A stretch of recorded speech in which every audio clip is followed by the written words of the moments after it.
Je vais parler brièvement de la littérature sur laquelle ce projet de recherche a été basé. Premièrement, on constate que le nombre d'enseignants qualifiés pour enseigner en immersion et en français en milieu minoritaire n'est pas suffisant et qu'environ 30% des nouveaux enseignants quittent la profession dans les premières 5 ans. Et aux États-Unis, apparemment, c'est jusqu'à 50%.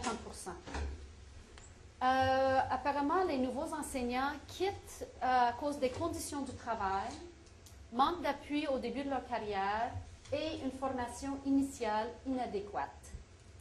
Et la littérature propose que pour réduire l'abandon prématuré de la profession, que les programmes d'insertion à la profession avec un système de mentorat sont les plus prometteurs et que le rôle des administrateurs dans ces programmes à l'insertion à la profession sont primordiaux.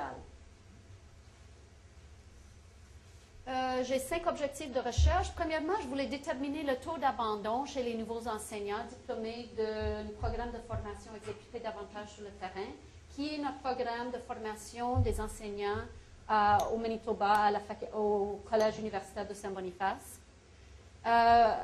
À titre d'intérêt, il y a très peu de statistiques sur le taux, c'est très difficile d'avoir les statistiques sur le taux d'abandon des enseignants ici au Canada, et plus spécifiquement, à ma connaissance, il n'y a rien qui existe en français en milieu minoritaire et en français en immersion. Identifier les raisons pour lesquelles ils quittent ou ils restent dans la profession. Que font les administrateurs pour appuyer les nouveaux enseignants? Qu'est-ce que les nouveaux enseignants aimeraient comme appui supplémentaire? Et c'est ça.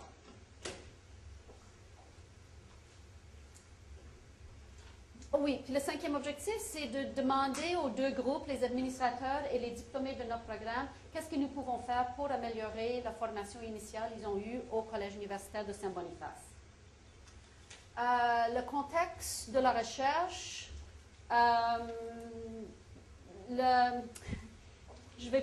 contexte de la recherche et méthodologie. Alors, le contexte, j'aimerais parler juste un tout petit peu de notre programme. Premièrement, en ce qui concerne les admissions, c'est un programme post-bac, donc il vient chez nous avec déjà un premier bac. C'est un baccalauréat de 2 ans. Les étudiants sont admis au programme d'après leurs compétences langagières, un profil professionnel et aussi leur GPA, Grade Point Average. L'organisation du programme, grosso modo, en première année, les étudiants sont à la faculté avec 2 blocs de stage. Et deuxième année, puis ça c'est le point qui est un peu différent chez nous, ils passent plus ou moins 7 mois dans les écoles avec un enseignant associé. Nous, on appelle ça des coparents. Au Québec, c'est des enseignants associés. Les aviseurs sont nous, les profs, qui sont aussi responsables d'enseigner plus que 80% des cours du premier cycle. Alors, ça permet un lien très étroit entre théorie et pratique dans les écoles. Les placements, nos étudiants sont placés soit en français en milieu minoritaire, soit en immersion française. Et la communauté qu'on dessert est une communauté assez petite et assez bien connue.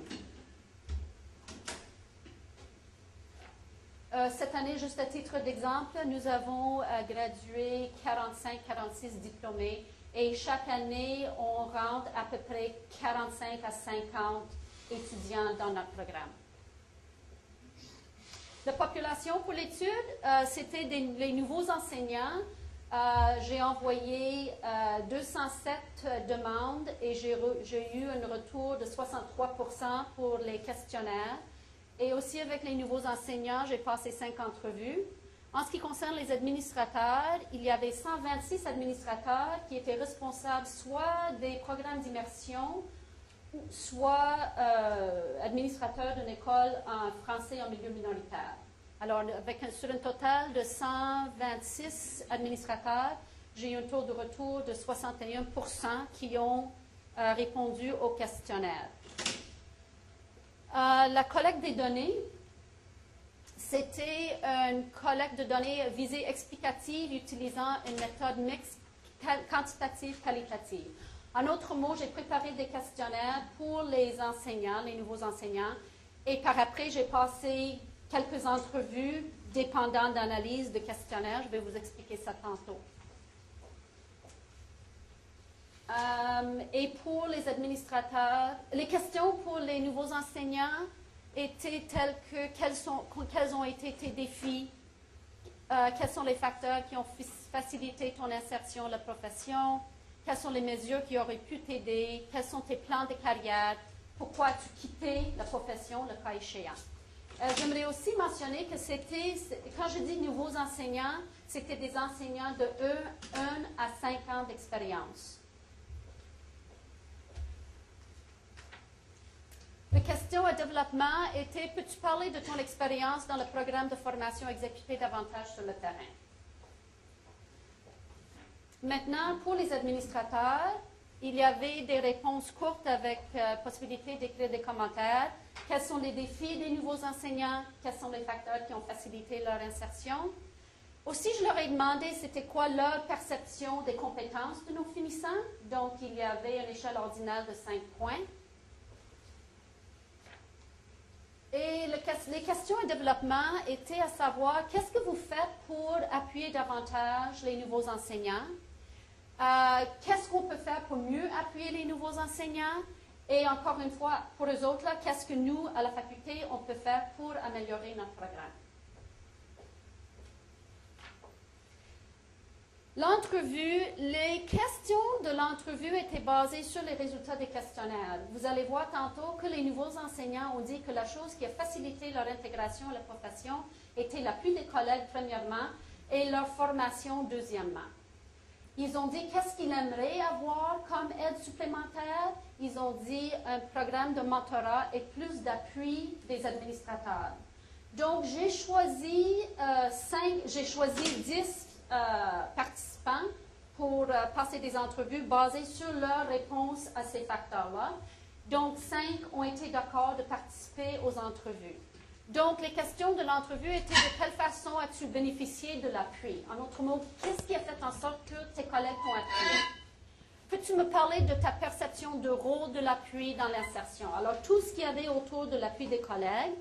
La deuxième question, quel était l'appui donné de la part des administrateurs?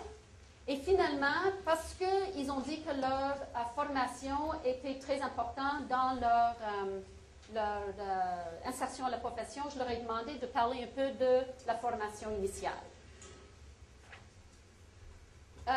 Pour les questionnaires, les réponses à cocher, j'ai juste calculé les pourcentages, le nombre de fois que chaque réponse a été choisie. Et les commentaires écrits et réponses à développement, j'ai catégorisé les réponses et j'ai aussi ajouté, j'ai calculé les pourcentages. Puis pour les entrevues, j'ai créé des thèmes, puis j'ai évalué de façon qualitative. Puis c'était intéressant parce que j'ai utilisé pour la première fois pour les entrevues le logiciel DragonSpeak. Qui est le fun, là, tu parles dans le micro, là, puis ça transmet directement dans l'ordinateur. Et j'ai utilisé SPSS, puis aussi l'autre pour les entrevues QSR Nudist. Alors, les résultats. Ce que j'ai trouvé, c'est que le taux d'abandon pour nos diplômés était de 8 dans les premières 5 ans. Et puis, j'ai trouvé aussi, pour les enseignants au Manitoba, c'est 26 dans les premières 5 ans. Et j'ai fait la même chose qu'ils ont fait en Ontario, puis je me suis informée auprès de leur plan de pension, à savoir combien d'enseignants ont retiré ou ont retiré leur fonds, qui ont quitté le plan de pension, qui ne contribuent plus au plan. Parce que maintenant, vous n'avez pas le droit de retirer, alors c'est ceux qui ne contribuent plus au plan. Alors, au Manitoba, c'est 25, puis on vient juste de commencer au Manitoba à voir ces statistiques-là. C'était donné qu'en 2001, mes étudiants, mes participants, c'est à ce moment-là que Manitoba a commencé à avoir ces statistiques-là, puis c'est 26 Ce qui est un peu intéressant, c'est le plan de carrière. Je trouve ça intéressant pour la situation des enseignants en immersion et en français en milieu minoritaire. C'est que 90 pensent rester dans la profession. Alors, peut-être on ne va pas avoir un grand problème de roulement avec un pourcentage si élevé que ça. Évidemment, il y en a qui veulent faire des changements, mais quand même, ils ont l'intention de rester dans la profession. Bon, maintenant, les défis. Alors, j'ai combiné un peu le tableau. Vous allez constater que pour les nouveaux enseignants, ce qui est la première colonne, les enseignants, c'est dans la première colonne, puis les administrateurs, c'est la deuxième colonne. Les défis les plus, qui sont les plus populaires, disons, c'est gestion de classe puis évaluation. Puis ça, c'était choisi par les administrateurs et par les nouveaux enseignants. Et un autre point auquel j'aimerais attirer ton attention, c'est que les administrateurs ont identifié pédagogie différenciée comme un défi. Ce qui est intéressant aussi, d'après moi, c'est que les administrateurs voient gestion de classe comme un plus grand défi que les nouveaux enseignants. Les facteurs qui ont facilité, ça c'est très intéressant. Parce que les nouveaux enseignants identifient l'appui des collègues comme un facteur facilitant et la formation au CUSB, interaction avec les élèves, ainsi de suite. Tandis que si vous regardez les administrateurs, ils voient leur appui comme le facteur le plus facilitant dans l'insertion. Et deuxièmement, l'appui des collègues. Et formation, c'est très bas là. Formation, c'est 50, je ne me rappelle plus exactement. Ce qui est intéressant aussi avec ces statistiques-là, c'est que le programme de mentorat offert par la division, c'est très important, c'est que 88% des administrateurs voient ça comme un facteur facilitant, tandis que les nouveaux enseignants, c'est seulement 25%.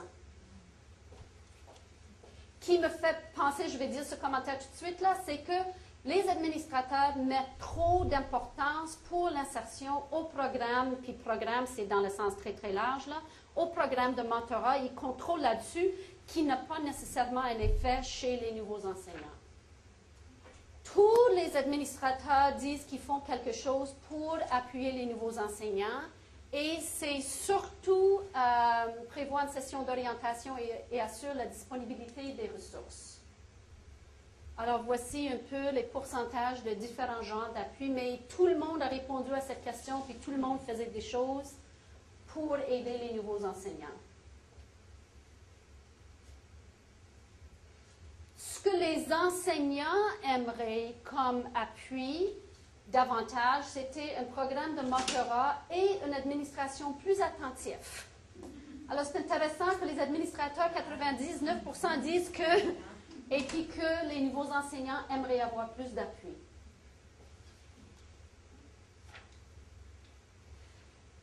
Lorsqu'on a demandé aux administrateurs qu'est-ce qu'on peut faire pour aider les nouveaux enseignants, bien, apparemment, c'est nous à la faculté qui peut en faire mieux. Et il y en a qui disent qu'eux aussi, ils peuvent en faire mieux là, pour appuyer les nouveaux enseignants. Et il y en a quelques-uns qui ont aussi mentionné le programme de mentorat un peu plus formalisé. J'ai 2 minutes. En ce qui concerne qu'est-ce qu'on peut faire pour améliorer le programme, 87% des nouveaux enseignants recommandent le programme. Il y avait vraiment juste une personne parmi toutes les personnes qui ont dit quelque chose de négatif au sujet du programme. Quand je dis 87%, l'autre 13%, c'est juste que c'était ni bien ni pas bien, mais des suggestions d'amélioration. Mais dans 87%, il y avait des descriptifs tels que beaucoup aimé, très réaliste, bien préparé, ainsi de suite. Donc, c'est très bien reçu chez les diplômés. Les administrateurs, 61% recommandent le programme. Puis, ils aiment le stage prolongé.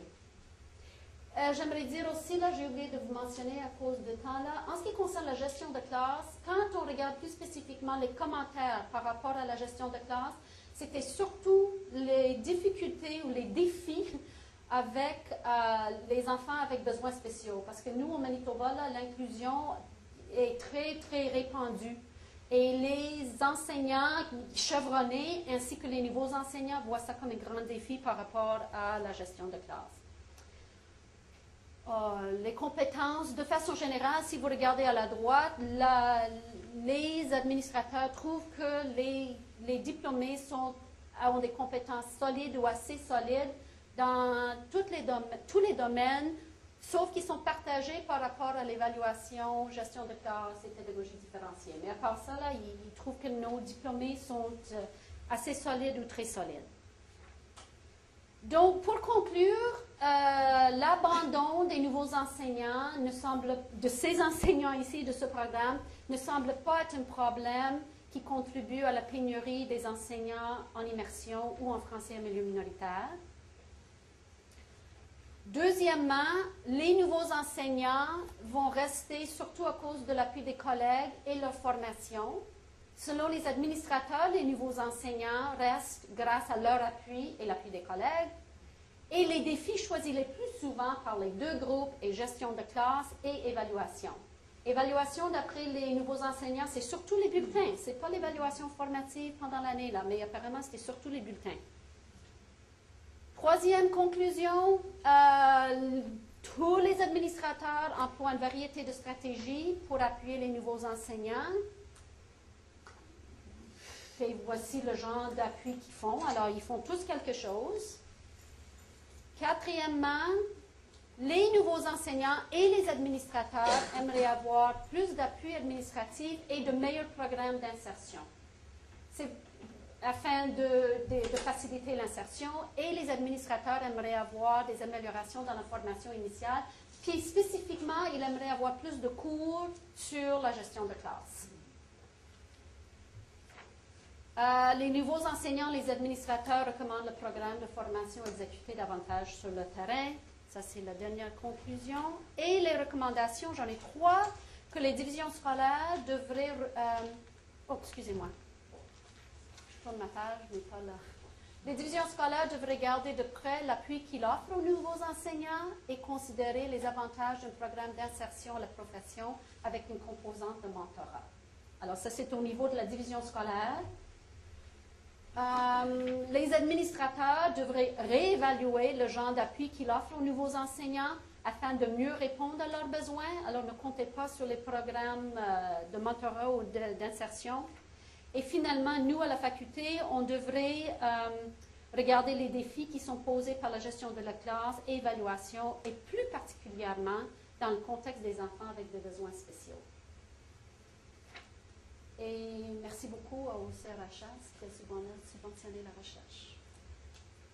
Est-ce que vous avez des questions?